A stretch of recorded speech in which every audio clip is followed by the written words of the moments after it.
जी का पूजन करके उन्हें पूजन दान से प्रसन्न किया जाता है। इसमें गेहूं का करवा भर के पूजन किया जाता है और विवाहित लड़कियों के यहाँ चीनी के करवे पीहर से भेजे जाते हैं। कथा है, एक साहूकार था, उसके 7 बेटे थे, एक बेटी थी। वो सातों भाइयों की प्यारी बहन थी, एक साथ ही बैठकर खाना खाते थे। एक दिन कार्तिक की चौथ आई तो उसकी बहन ने करवा चौथ का व्रत रखा।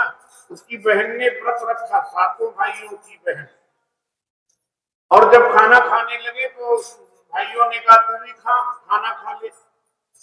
उनकी माँ बोली आज ये खाना नहीं खाएगी, इसका करवा चौथ का व्रत है, जब चांद निकलेगा अर्घ देगी तब खाना खाएगी। तो भाइयों ने आग जला करके, धुआं आग करके और छलनी में चंद्रमा को दिखाया।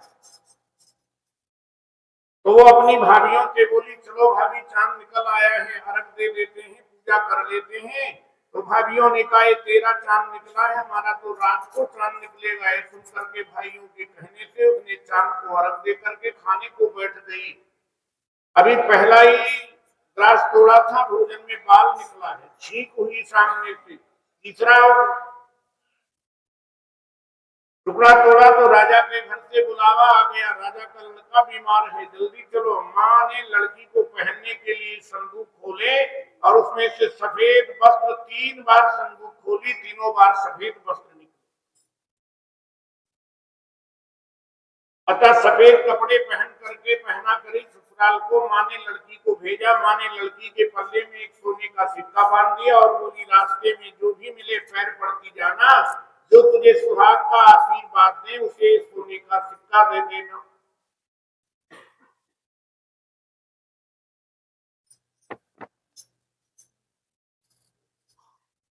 अब वो ससुराल में आई तो दरवाजे पर छोटी ननद खड़ी थी। वो उसके पैर पड़ी तो ननद बोली तुम शीलवान हो, सपूती हो, 7 बेटों की माँ हो, मेरे भाई को सुख देख, मेरे भाई का सुख देख। अब उसने सोने का सिक्का ननद को देकर पल्ले को गांठ से मार ली। उसके बाद वो अंदर आई, आकर के देखा उसका पति मूर्छित बेहोश पड़ा हुआ है। अब उसे लेकर एक कोठरी में पड़ी रही। 1 साल तक उसकी निरंतर सेवा करती रही। उसकी सास बानी के हाथ बची कुची रोटी भेज देती और इस प्रकार उसने अपनी पति की सेवा करते हुए 1 साल हो गए। करवा चौथ का व्रत आया, सब लोग, सारी पड़ोसनों ने कहा तू भी स्नान आदि करके गणेश भगवान की पूजा कर ले। तो वो बोली मैं कैसे करूं? तो बोली चौथ माता की कृपा से सब ठीक हो जाएगा। उसके कहने से उसने व्रत रखा। थोड़ी देर के बाद में करवा बेचने के लिए आई। उसने करवा 5 करवा बेचने वाली आई, किसी ने उसको करवा दिया नहीं और बाद में 5वीं देवी ने उसको करवा दे दिया और आशीर्वाद दिया।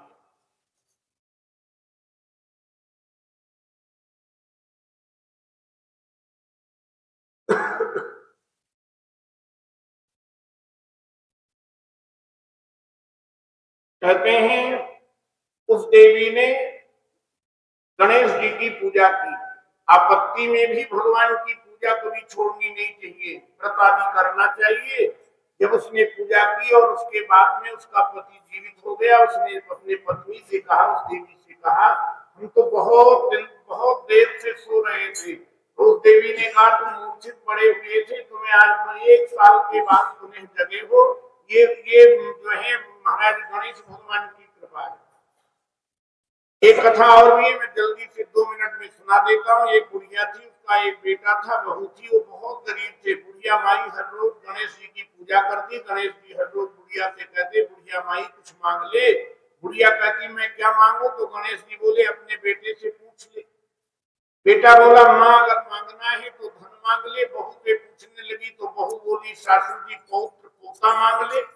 बुढ़िया ने सोचा कि दोनों अपने मतलब की बात कर रहे हैं, पड़ोसिन से जाकर के पूछो। पड़ोसिन से जाकर बोली कि गणेश जी मेरे को बोले हैं कुछ मांग लो। तो पड़ोसिन बोली पगली क्यों ना धन, बेटा और बहू,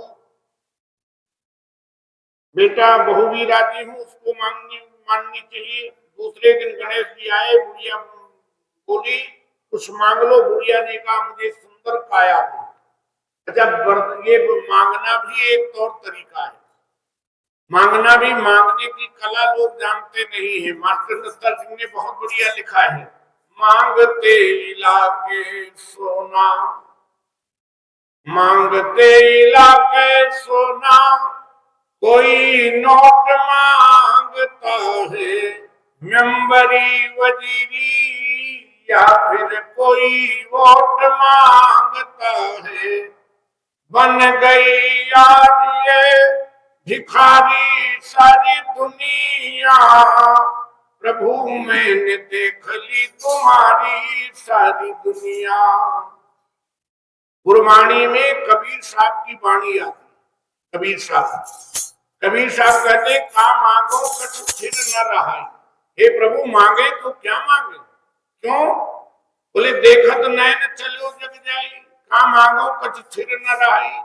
मांगे तो क्या मांगे जब कुछ स्थिर रहने वाला ही नहीं। काय भय कर बांधे हाथी, आवे संग न जाए संगाती। 1 लख पूत 1.25 लख नाती, कही रावण घर दिया न बाती। लंक सिकोट समुद्र सिखाई, और कही रावण की खबर न पाई। का मांगो कछु थिर न रहा।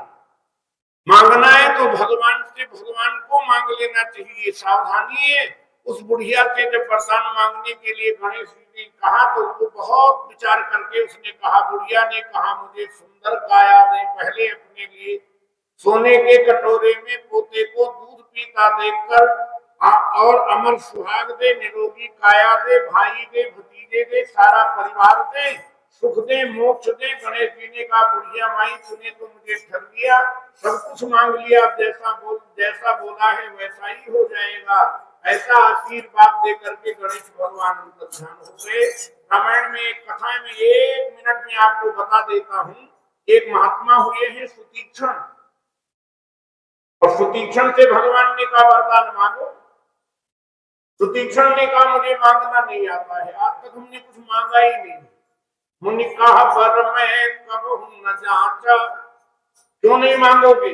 बोले समुझ कपरे झूठ का साचा। जब मांगे नहीं तो हमें मांगना आता नहीं है, और हम मांगे तो सत्य मांग करके, लेकिन वो असत्य हो तो। बोले तुम्हें ही नीक लागे बुराई, सो मही देव भगत सुखदाई।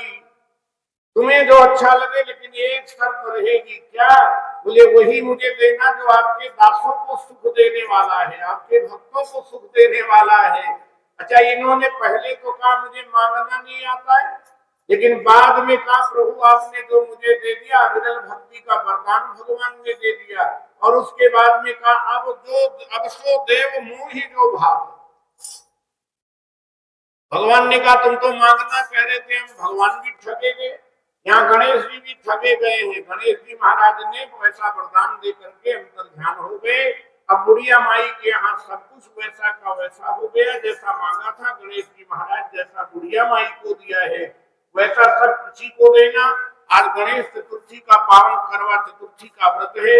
गणेश जी हर प्रकार से सुख और समृद्धि दें, और हर प्रकार से अपनी इन बहनों के लिए मंगल कामना करता हुआ रामायण की ये बड़ी सुप्रसिद्ध चौपाई में निवेदन कर रहा हूँ। अचल होई यही बात तुम्हारा, तो जब लग गंग जमुन जल धारा। जब तक गंगा में जमुना में जब तक जल प्रवाह। स्त्री पद्म पुराणे श्री कृष्ण सत्या संवादे भाषा टीका से कार्तिक महात्म में तृतीय अध्याय समाप्त है। आज की जो प्रसाद की सेवा और श्री अनिल गुप्ता जी द्वारा बाबा के चरणों में प्रसाद की सेवा की जा रही है, उनसे मेरी आग्रह है वो आकर के